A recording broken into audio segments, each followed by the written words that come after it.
Trust me, these rice turn your whole house into an aromatic spa. I've taken 500 grams of rice, washed them really well, and soaked them for 30 minutes. Now in a wok, I'm adding a 1/4 cup oil and 1/2 teaspoon cumin seeds.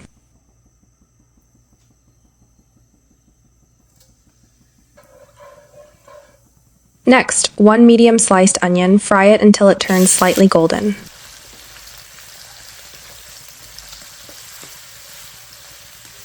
While the onion is frying, let's prepare our secret aromatic spice mix. It includes 1 star anise, 4 green cardamoms, 3 cloves, 1 teaspoon black peppercorns, 1 teaspoon cumin seeds, 2 dried red chilies, 3 bay leaves.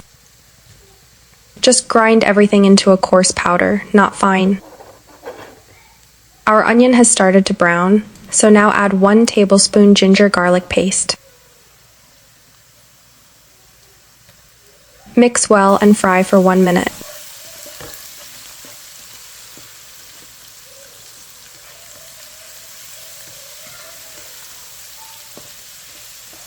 Now add 3 tablespoons fresh tomato puree.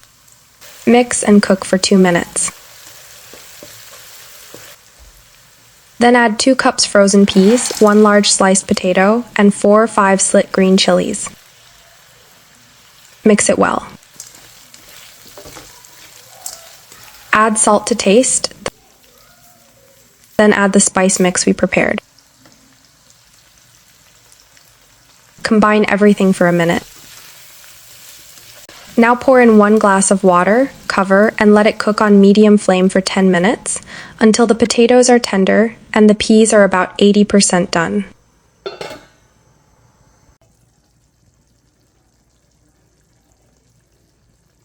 Next, add 1 cup curd and then 1.5 liters of water. I added this amount according to my rice type. You can adjust based on how much water your rice needs.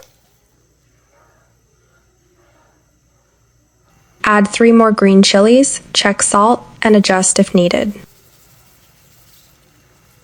Stir everything well, and once the yogurt water mixture starts boiling, add the soaked rice. Mix gently. Let it cook on high flame for a few minutes, then cover and cook on low flame for 20 minutes. After 20 minutes, the aroma is unreal. Look at these rice, every grain is long, juicy, and perfectly cooked. Such a simple recipe, yet so aromatic and full of flavor. Try this once in the winter season and tell me in the comments how you liked it. I'll see you in another easy and quick recipe. Take care, and happy cooking.